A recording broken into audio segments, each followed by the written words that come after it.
Tiene tres el novato, su quinto de la noche. Sexton inside. A thunderous dunk. Porque Junior se la clava dos con autoridad. Drifting jumper. He cans it.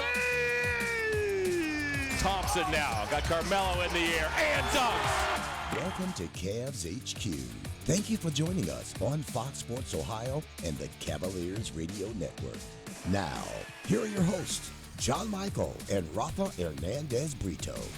How about the new Open? I like the mesh. I like the mix. You got Big Daddy mixing it up or Curdy? I don't know. Big budget show. Yeah. Big budget show. Hi, everyone. CavsHQ, John, Rafa. Great to have you aboard. The Cavs have just returned from a 3-game road trip. Cavs go into San Antonio, tail end of a back-to-back. Cavs nearly missed beating Houston at home the night before. Knock off the Spurs, which had been idle for 6 days coming into that ball game before the Cavs headed on to Milwaukee, then Toronto, knocked off by two of the top teams in the East. I tell you what, Toronto is better than I thought they would be. I feel like an old man saying, I saw those kids when they were growing up. in the case of... They're only in their third and fourth seasons. We didn't see Van Vliet, but we saw Anunoby and Pascal Siakam. And I have to tell you, if there's one place where we go and not one soul feels bad about us, is in Toronto. After all we did to maybe Atlanta as well, but after all we did to them in the playoffs, and I think you and I would agree, Pascal Siakam. Oh. It's a good basketball player. Yeah, he's fantastic. Yeah. His confidence is soaring right now. I kind of thought Toronto would kind of fade into the sunset. They've won their title. Kawhi is gone. Danny Green is gone. I thought that was going to be it for that basketball team. But, man, they're right in the mix again, and they are playing hard.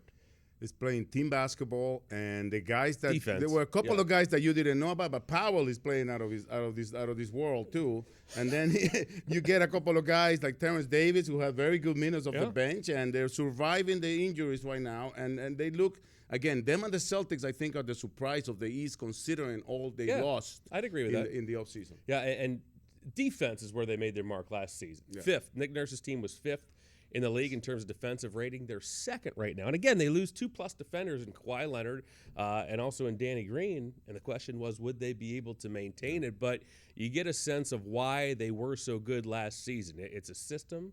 They all buy in. They all play hard for that franchise. And Nick Nurse continued, what was started before him with Dwayne Casey. It was a team with only one superstar that won an NBA title. And you mentioned the top five on defense. They do also a lot of things that, the top five in free throws, the top five in in shooting percentage. Mm-hmm. They do the little things like you say, and they play team ball. And it's fun to watch, not against us, but I'm surprised at how good they look in person. Cavs have a homestand coming up this week. It is Charlotte on Wednesday, Memphis on Friday, then Atlanta on Monday. 3 teams the Cavs have yet to face. Yes, and the most important one is on Friday against Memphis. There's a giveaway, the bobblehead of the 90s mascot. Whammer, yes. Whammer. I like the battle between Whammer and Moondog going on. I think Moondog and Serge C are a little jealous that Whammer got the bobblehead before them, but hey. Yeah, no idea. Can't wait to come on Friday. That's for those of you interested in such things. That's Friday. Friday, in that game. Cavs.com/tickets. Yeah, in that game against Memphis. We're gonna have Joe Gabriele on in the first half of the show. A lot to come. It's straight ahead, right here on CavsHQ.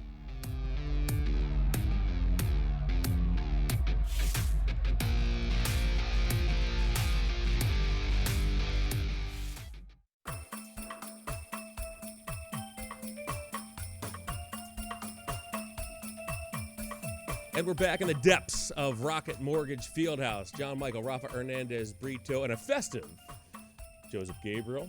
Feliz Navidad. Yeah. That means Merry Christmas, Rafa. Oh, that's what it means? Yes, exactly. Founder of Cavs.com. Good to see you. Good to see you guys. You're in the Christmas spirit. I'm wearer of a wonderful Christmas. Yeah. I missed you guys. You do have a wonderful Christmas your hat. version of the... Like, everybody's wearing like a ugly sweater. Ugly Christmas sweater, so I thought I would kind of wear mine. What do you guys think? No, it's nice.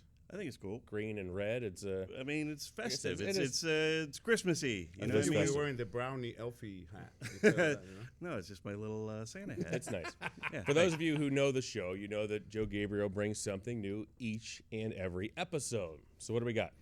Today, because you guys kind of liked it last time, let's go with the Wayback Machine. You want to go way back? I do. Let's go way back. Do it. I like it.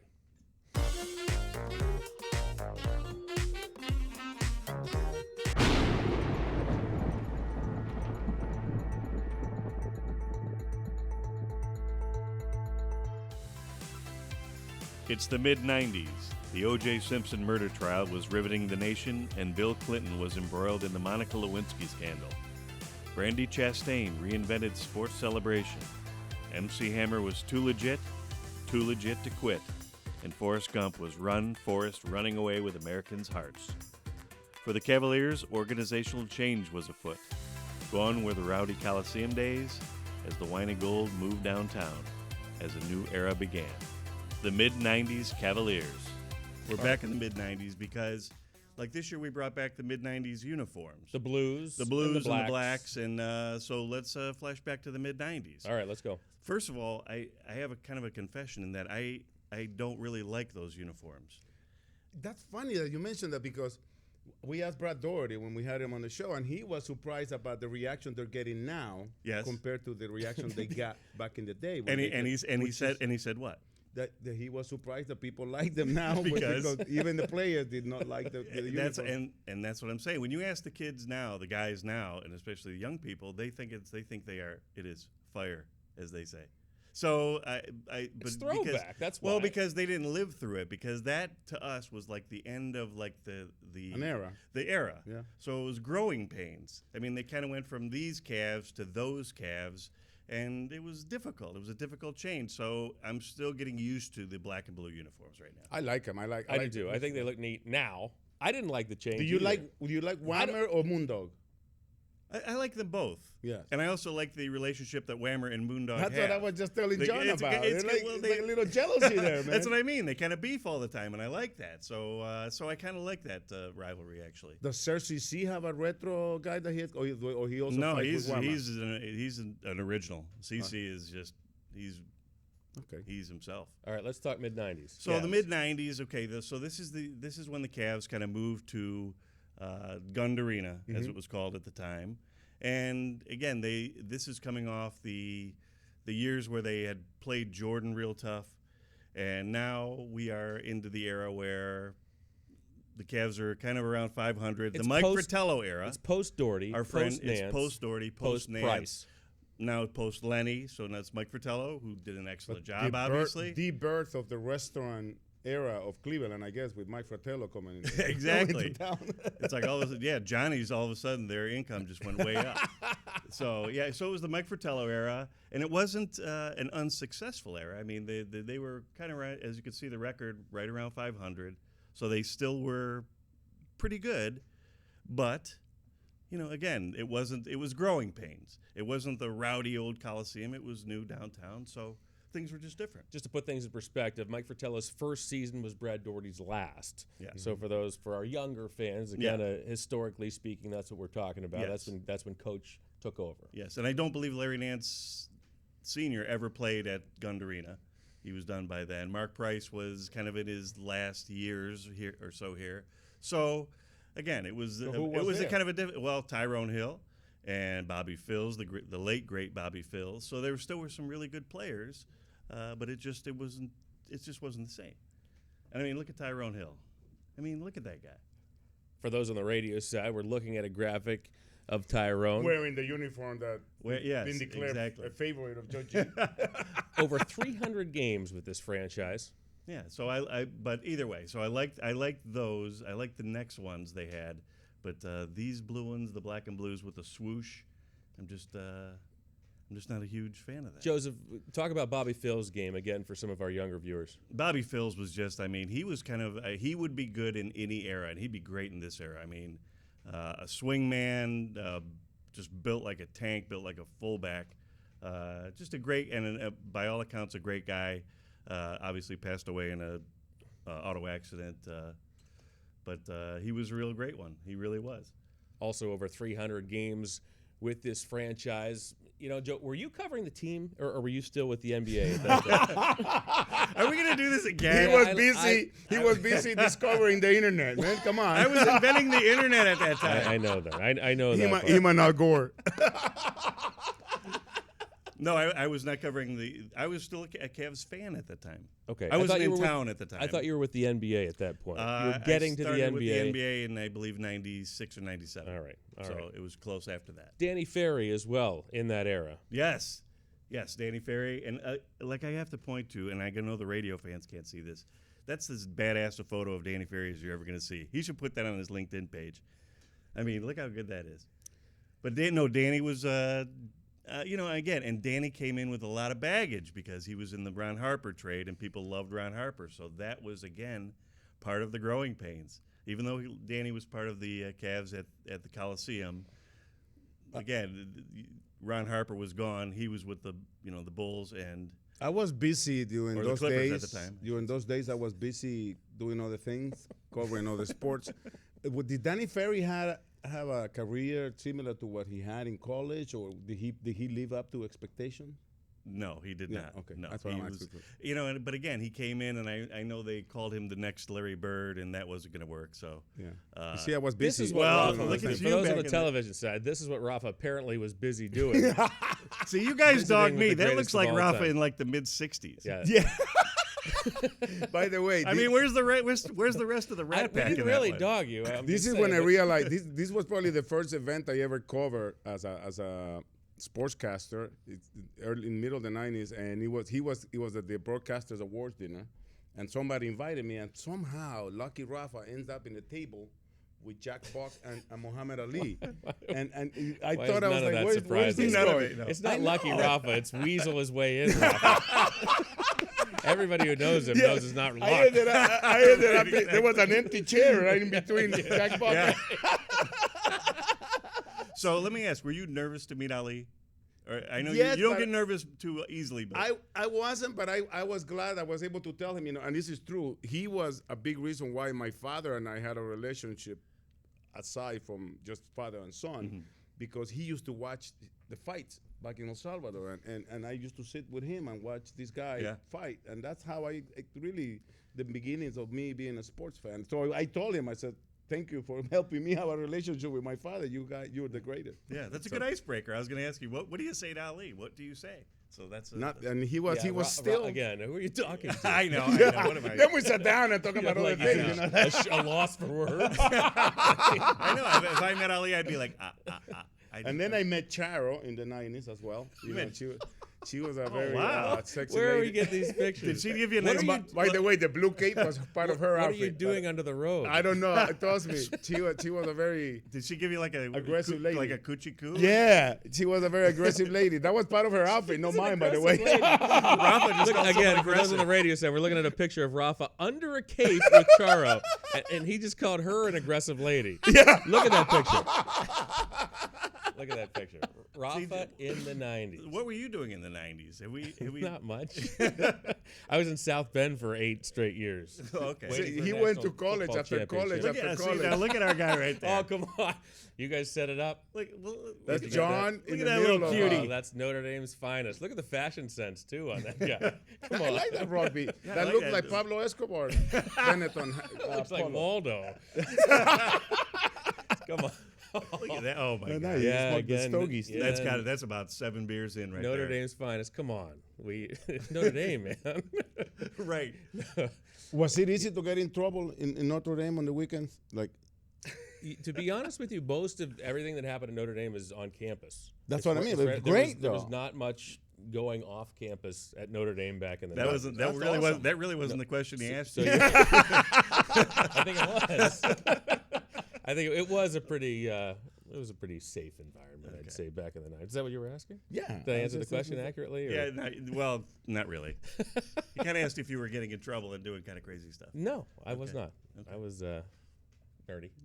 Have Fairly you ever met Fernando Vargas, the boxer? No, I have not. What kind of a question is that? Of course he has. Because I covered him in the 90s. Oh, and there's a setup. I want to That's show you good. guys. All right, here comes we the compare picture. six packs with Fernando El Feroz Oh, Vargas. brother!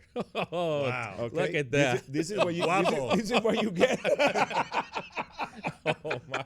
That's good. Hey man, it's nice that you were able to share. I don't know where they No. dug these pictures up. What he said to me was the 6-pack and a keg, as opposed to There's nothing wrong with as that. opposed to 2 6-packs. Joseph, can you stick around for our next segment? I can. We'll I actually will. talk some basketball in the present day. Okay, let's All do right, it. That's straight ahead, right here on CavsHQ.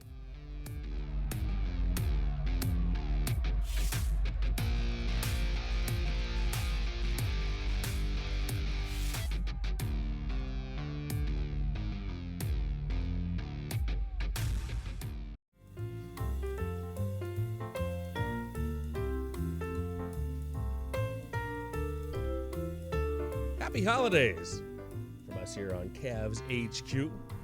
Joe Gabriele continues with us. I'm still thinking about that photo of Rafa under that with Charo. Charo. You like that better than Yeah. I'm very amazed that you know who Charo is. Of course I do. I'm an old guy. Like I remember watching her on like Merv Griffin. Yeah. And you got mad at me for asking if you were covering Well, basketball. I know, but it's Charo, man. I know. Come on. Rafa was under a cape with Charo in our previous segment. How did I know you this long and Career never knew highlight. that was a thing? I was kind of bummed. Joseph, we just returned from Toronto. To me, Yes. that's one of the surprise teams in the Eastern Conference. Yeah. Pascal Siakam is continues to be one of the surprise players in the NBA, the reigning most improved player, and he's been so good this season through the quarter pole that there's been talk that he might win it again next year. Yeah, it's crazy. He's so good, and really, like not just Siakam. I mean that organization does a really good job with developing They players. You look at Norman Powell's jump. You look at Fred Van Vliet's jump. Really, they know how to develop guys in Toronto. Siakam 2 seasons ago averaged 7 points a game. Last year, that jump was up to 17. This season, he's averaging 25 points per game. I mean, he's shooting from everywhere. Van Vliet's a perfect example. I mean, they plugged him into the starting lineup. He was, there's a candidate for Sixth Man of the Year a season or two ago. Now all of a sudden he's starting. He's next to Kyle Lowry, two shorter guards, but they continue to bring it, and they play so hard that they are, they're able to make up for that lack in height up front with their tenacity on the defensive end. And I don't know about you guys who are basketball connoisseurs, but I love it when you see 3 guys in one team that not many people knew about. Van Vliet, Anunoby, and Pascal Anunoby's Siakam. back We too. know Yeah, about right. it because we saw them from their beginning in Toronto during our finals run, and it's amazing to see how much they have developed and how well they're playing together. And these aren't lottery guys. I mean, these are guys That's what that I mean, no. Van Vliet was a 4-year guy at Wichita State, so they're not. These aren't highly touted blue guys, chippers coming in.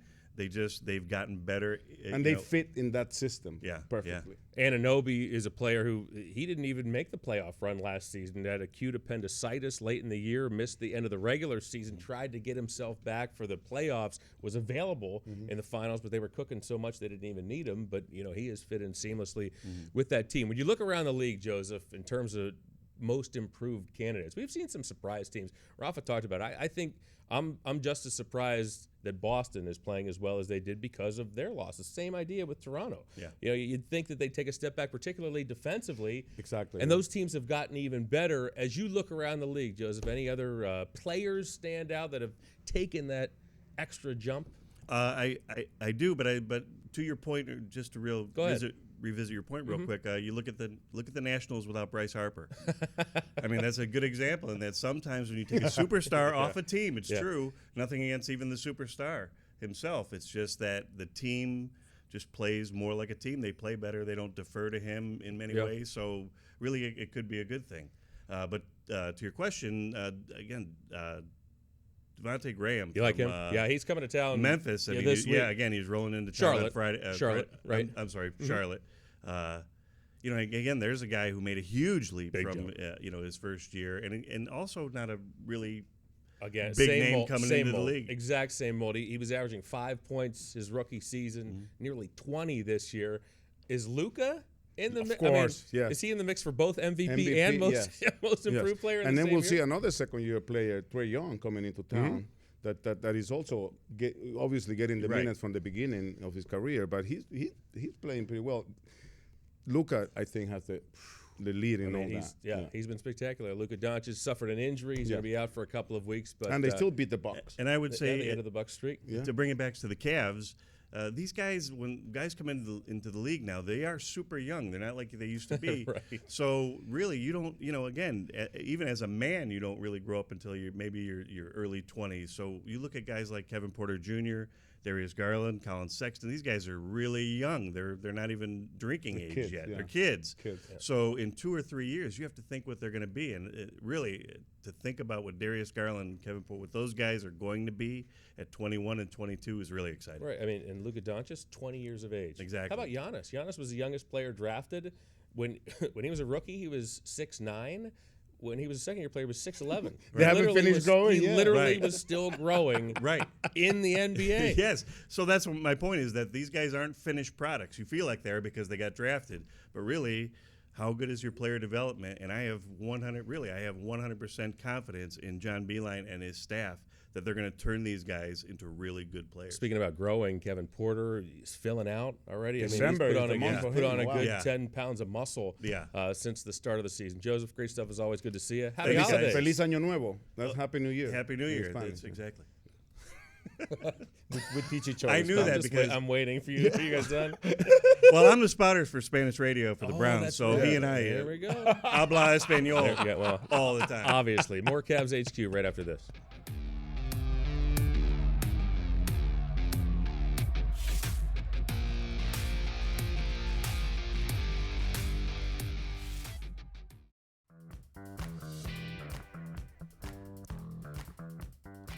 We're back on Cavs HQ. Community service, of course, is a cornerstone of the Cavaliers organization. And as part of the Cavs All-Star Kids and Head of the Class programs, Cavs in-arena host Ahmad Crump and the Scream Team visited Grant Elementary to surprise first-grade student Dominic Perusco as the Cavs' December All-Star Kids winner. Then on to Cleveland Preparatory Academy as school principal Robert Williams received the Head of the Class award. Both got a giant ticket to an upcoming Cavs game. Dominic got a pizza party for his entire class, and Robert received a $500 donation for his school. The Cavs are proud to recognize Dominic for being an all-star kid and Robert for being at the head of his class. Cavs in the Community is brought to you by Discount Drug Mart. Tony Brown, the voice of the Cleveland Monsters, is straight ahead. We'll be right back with more Cavs HQ. She says, baby, well, I can't help but be scared of it all. Ooh, sometimes, see, the rain's gonna wash away. I believe in.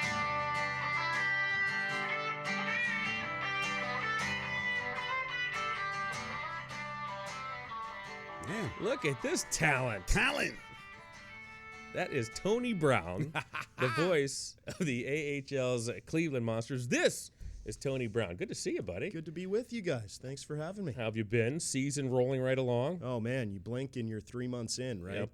Monsters are plugging along, just about 30 games into the season, and it's fun like always. We're going to talk hockey in just a moment. You guys always seem to be having fun with the Monsters. That was a clip of you and Zach Dalpe, co-captain of the team. Just tell us a little bit about it, and that song has special meaning to Zach, doesn't it? Yeah, absolutely. So last season, Zach and I, discovered we both have a little bit of a, A music lot of talent. streak, Don't sell yourself in short. us there. So Yes. we did a cool video about Gord Downey, who was in the Tragically Hip, great Canadian rock band, one of Delp's favorite groups there. He passed away, so we did a little video. Wanted to do more of the same this year, and he came up with an amazing idea to honor his mom, who, for our Hockey Fights Cancer game this year, she, battled cancer a few years back and passed away. But he explains in the piece how that song, 3 a.m. by Matchbox 20, was a big deal to him and his mom. It was something they shared. She was, a big music person, and so he thought maybe we could use this setting and this platform to honor nice. her heading into our Hockey Fights Cancer night. That's fantastic. Yeah. Do you guys bring the guitar on the road? No. I know you spend a lot of time. What do you think they traveling do? and- Just hang out? Well, no, but I'm trying to get a band together. I think we'd love to. I don't know if either one of us wants to talk to our equipment guy, Dusty, and ask him to throw the gear under the bus. But no, we haven't really played a lot outside of these types of things. But Okay. it's a lot of fun. I think music is a thing that allows people to communicate on a different level. So Delps and I have had a good time with it. You guys for also, sure. now there's, correct me if I'm wrong, Between Two Ferns is a Zach Galifianakis show, right? It airs Yeah. where? It's like I've seen clips of this. I seen but the I'm not- I'm interview. not Now call- I I'm- know what you're talking about. Yeah. Right. Yeah, it's like an internet series. Right, I think right, it right. was originally Funny or Die, which is Okay. Will Ferrell's company Sure. put it on. I think they even made a movie on Yeah. Netflix or something. Where he this pretends year. to be serious, right? Yeah, it's kind of like an interview show, but it plays up the low budget sort of thing, and then he kind of Right, I've insults seen his clips. type of guests. show. yeah. I've seen it's right up Yeah. Rafa's alley. yeah. I'm surprised, you're not the co-star. No, it's hilarious though, and yeah, Delps was again looking for different ways to maybe get involved in our multi-talented in our business, game operations sort of stuff, and so we all kind of cobbled together with a lot of help from Matt Bettinger, who is our game ops director, and Chris Thomas, who's with our production staff here in house at the field house. So we came up with this thing, and I mean, Zach is phenomenal. He really just took it upon himself, got into character, and it was a lot of fun to make. We have a clip, so let's take a look on the television side.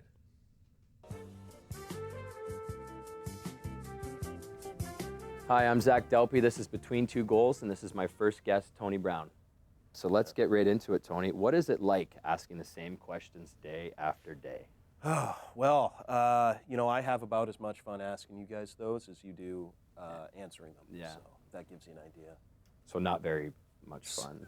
The past couple seasons, you've had a handlebar mustache, right? Mm-hmm. So when did you realize you were no longer wanted to be a creepy weirdo? About 7 months into that. So your nickname, the GOAT. Yeah. How'd you get that? Because you're not like the greatest. Kind of goes back to my buddies back home. I thought it was like more ironic, like you're not the greatest of all time. You could say I'm also the greatest of all time. But no, that's what's ironic about it. All right, anyways, next question. Yeah. I like that. it. I like it. I like it. I want to do the basketball version. I was now. just about to say you've sparked you've sparked a problem on the basketball side. Oh, I like it. That's great stuff. Yeah, it's a lot of fun, and it makes all the difference when you have a player that's as enthusiastic about making this stuff as we are coming up with this funny stuff. And the fact that you also have all the other players that are willing to play along. Oh, too. yeah. I think that's very important. I've worked in hockey a long time, and the cool thing about working in hockey is none of the guys take themselves all that seriously. So there is room for stuff like this. Speaking of cool things, I got to give you props, to the game of hockey, and also a complaint. Okay. This is the thing. Geez, You guys have this happens with every guest, Tony. Here we go. an amazing Sit back. promotion. It's called the Chock-a-Bear promotion. It which is. was recently It's held fantastic. at Rocket Mortgage Fieldhouse, where you broke a record of. Yeah, it was 8,000 some. Explain what it's. Yeah, so it's a holiday thing. It's become a big deal in hockey all over the All place over in the hockey, past maybe 10 years. Amazing, yes. But during the holiday season, as a way to generate, a little bit of help for those in need in our community, fans can bring a new stuffed animal plush toy to the game, and when the home team scores their first goal, then you throw them all onto the ice. And it's awesome. Yeah, some folks call it teddy bear toss. We call it Chuck-a-Bear. Right. Now, that's the best. This is the good right. part. It's awesome. This is the basis My of this problem with complaint, it is apparently. that the Cleveland Monsters continue to have that event that night when the Cavs are on the road. So I keep on, my fiance is a little mad because I had a bear that I wanted to come into and thinking I would be able to come to the game, and I still have it at home. You see, for our fans on the TV side, they can see the bear. So, it's taking up a little room in my apartment. Yeah, I can see that. Everything's a setup on this show, Tony, nobody seems to fill in the other co-host, by the way. By the way, there are people that bring bears that size. That not that size, maybe. That thing is probably 100 pounds. Oh, yeah. We when had I some took a picture, but huge bears. Jock Callender, my broadcast partner, threw a llama. I hope no one was injured, but threw a llama from the broadcast booth up in Loudville. So, yeah, it's a lot of fun. And Rafa, as you know, I personally handle all the AHL scheduling. Yes. Call me. So you picked the right guy to gripe to. And the other thing is, next time you do a game from the Budweiser Brewhouse Which at is the Rocket Mortgage fantastic. Fieldhouse, Yeah, I want to come. Okay, yeah, we've talked about I just want to that. watch the hockey game from up It there. is. That's a great view. But when I went up there for the first time, I thought it was going to be really far away. It's but not. for It's basketball, amazing. no, it's great For for basketball. But my first thought was for hockey. Yeah. This would be spectacular. Oh It man, would be right spectacular on the stuff. end of the rink, you Yeah. can see everything develop. No question in both about it. zones. It's just for personal purposes. It's a very bad seat for basketball for anybody listening. Why? At the Rocket Mortgage Fieldhouse, and maybe they want to move me out of the perch or something. First of all, it's not a bad seat at all. To broadcast the game, yes. Maybe to broadcast Yes, the game, so but to watch the I game would like for to watch a basketball. hockey game from Yeah. there. That's it. What I Rafa think we can apparently make doesn't it happen. understand is there's a reason why the Monsters are at home when the Cavs are on the road. Oh, I don't know. Maybe because we share the same arena. I'm just throwing it out there. Just maybe that's where there's that scheduling Now from. I get it. Yeah. Tony, Monsters are playing 500 hockey. Yep. New head coach in Mike Eves. He's an impressive character. Absolutely, yeah. Totally experienced in every way. You name a level of hockey, and he has coached there, including the National Hockey League as an assistant. Most recently with Pittsburgh, but with Philadelphia too. Long career at the University of Wisconsin. He was an All-American there in the late 70s and then went on to coach there for almost 20 years. Won a national championship with the Badgers. Most recently had been coaching at the Division III college level with St. Olaf College in Minnesota. But, very energized and excited to be at the American League level again. He coached for the Hershey Bears in the early 90s, but the AHL back then was something totally different than what it is today. And so to be able to coach younger guys who are sort of on the upward slope of their careers is something that he says is great coming from college, because you're in a similar situation, even with the ages of the players. So it's been an awesome transition this year, and he's just a great guy to be around. Can't think of somebody more knowledgeable about the game than Coach Eves, so I've learned a lot from him already. Tony, before we let you go, how do folks get tickets as we're coming into this holiday season for the Monsters? B, what can they expect from this year's version? It's Calder Cup just a couple of seasons ago. Yeah. New look. That's the way the American Hockey League works. New look just about each and every year. What can fans expect? Yeah, well, we've got a couple of big dates coming up prior to the new year on the 28th and 30th against the Charlotte Checkers. The game on the 30th is really cool. It's our noon Year's Eve, so a special noon start time there. That also allows us to hit the road for Toronto the next day. But also on the 28th, it's our holiday hockey game. Best way to get tickets is just to hop online to clevelandmonsters.com. And then the big games coming up in the new year are both against a former IHL opponent of the Cleveland Lumberjacks, the Milwaukee Admirals. It'll be our Lumberjacks weekend on the 3rd and 4th, throwback Lumberjacks uniforms. Our buddy Jock Callender is going to be in the mix, and one of those is a television game, of course, on Friday the 3rd at 7 o'clock on Sports Time Ohio. And if it's Friday and if it's hockey game, that means that 1, 2, 3 as well, no? Very good, Rafa. You've been reading your promotional calendar there. Yeah, 1, 2, 3 Fridays are awesome. $1 Pepsis, $2 hot dogs, $3 select beers. Select draft beer. That's all right. Caught up. See? Tony Brown, one heck of a guitar player and even better broadcaster. Thank you for visiting us. Hey, thanks for having me. Always fun, guys. Yep, best Happy of luck holidays. the rest of the season. More CavsHQ right after this. Nobody said it was easy. It's such a shame for us to part. Nobody said it was easy. No one ever said it would be so hard. Oh, take me back to the start. We wish you a Merry Christmas. We wish you a Merry Christmas. We wish you a Merry Christmas and a Happy New Year. Good tidings to Back inside the field house, this is CavsHQ as we approach the Christmas holiday. Homestand for the Cavaliers, 3 in a row before we head into the holiday. The Cavs are coming off of a 3-game road trip. However, the game before that 3-game road trip was against the Houston Rockets. Kevin Porter, the 19-year-old, had said before the game that he had been looking forward to playing against James Harden, a guy whom he looked up to.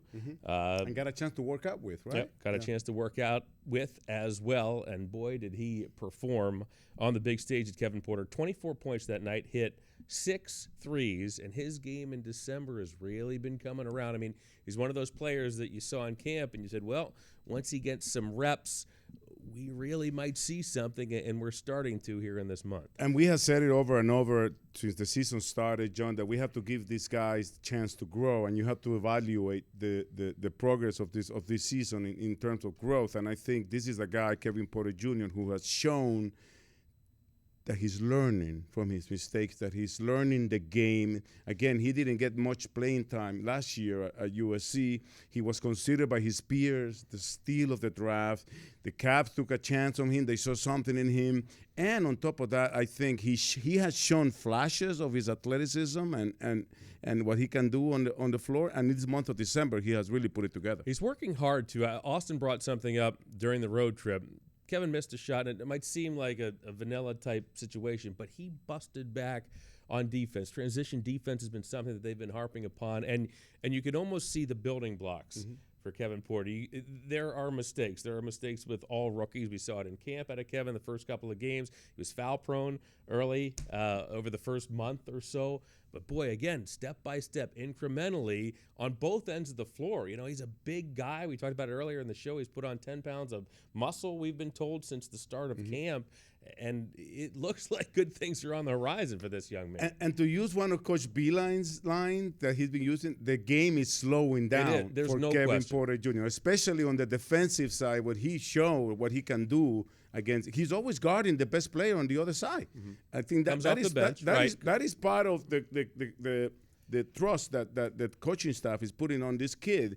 And at the beginning of the season, we were seeing him having problems shooting off the floor. You know, his average wasn't really where he wanted to be, and now he's close to 50% on both from deep and from the floor for the month of December. 8 games. Here are the numbers: 49% from the field, 45% from behind the line. He's scoring nearly 12 points a game, and he's doing that in only 23 minutes of play. Yeah.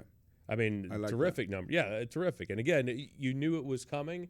But, boy, it's good to see, and the light seems to be coming on for the young man. And Coach Beeline also is starting to find combinations coming off the bench. That's where I was going next. The two juniors and Clarkson together, and then now we're trying to set up Garland to start the unit, to start with them as a unit, and when they come on the court, and I think it's working for them because they're a little faster. They move the ball well. John Henson playing with them had 3 or 4 assists in the game against Toronto. So I like what I'm seeing from finding that second unit combination that should work well. And it started during the road trip. For those of you who may not have tuned in over the last couple of games, what happens is Darius Garland will get pulled maybe 4 or 5 minutes in. He'll get brought back with that second unit. Really, Rafa, when you look at the games on the road, Cavs lost those last 2 contests, most recently in Toronto, also Milwaukee, but the bench numbers were plus numbers. Yeah. I mean, the Milwaukee game, Henson was a plus 17 in 15 minutes. Nance was a plus 17 in 16 minutes,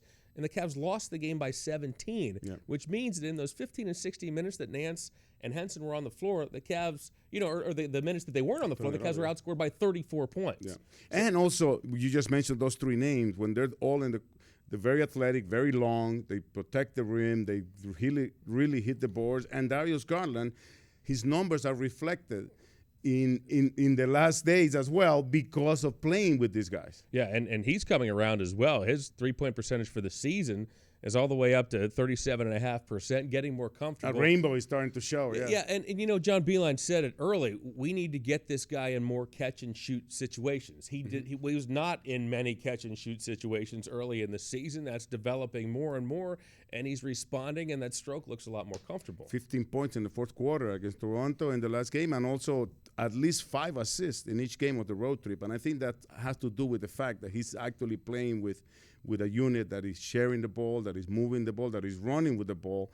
And again, the growth that we have seen in these 2 rookies is very positive for the Cavs. Yeah, with the advent of analytics, this isn't really an analytic thing, but the stats and the way they've improved over the last decade or so, it's shown obviously for those a little bit newer to the game, when you catch and shoot, your percentages rise, and they rise dramatically as opposed to shooting off the dribble or shooting in other situations. Especially because you're catching it in the spot you want. Right. It's pretty. I mean, you're going to your spot. But the numbers play that out, and Darius has been. It appears more comfortable not only shooting those shots but getting into spots where his teammates can get him the ball. And I think that's the most important thing that he's learning. Again, I always say this on my broadcast. What people have to remember is Darius Garland not only is a rookie, and not only just played 5 games in his college career, but he's also coming back from an injury. So he's 11 months of he's inactivity. learning on the go while also trying to figure out what his body is going to be able to do, his knee.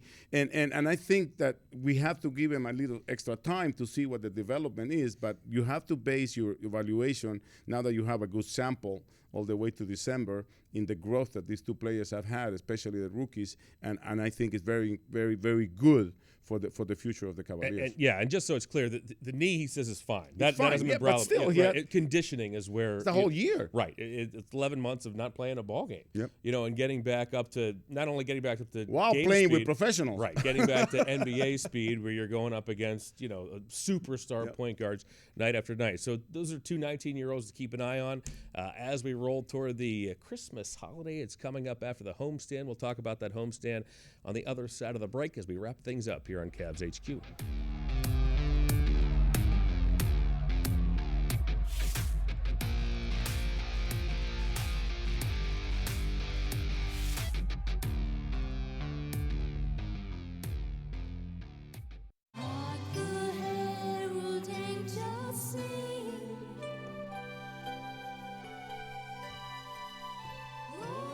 We are back to close up shop on this holiday edition of CavsHQ. The Cavaliers this week opened up a 3-game homestand following a stretch where they played 12 consecutive games against teams that made the playoffs last season. And not only that, including teams that were undefeated at home. Two of them have lost their defeated status, and the best record in the NBA, the current champions.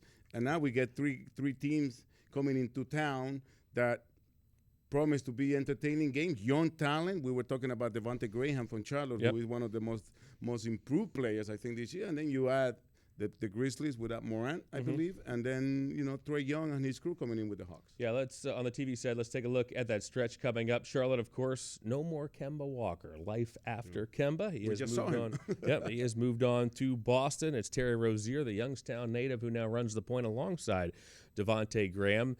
There's the stretch, and then right back into the fire again after the homestand, heading off to Boston, on to Minnesota for the lone trip to Minnesota of the season, and then back to take on the defending champs, the Raptors, on New Year's Eve. And what a way to finish the year, too. The back-to-back in Boston and Minnesota, not easy at all in terms of traveling, and then to finish the year with the champions again. So it's going to be entertaining the last 2 weeks of the season, of the year. You mentioned that travel. How about the last road trip? San Antonio to Milwaukee. After a back-to-back, after playing in Houston. Toronto. Excuse me. To Toronto. Yeah, it's been a bumpy December. January is not easy either. February is a breeze. And then it comes, February everybody loves. But the Cavs are going to get bounced around schedule-wise in December and on into January.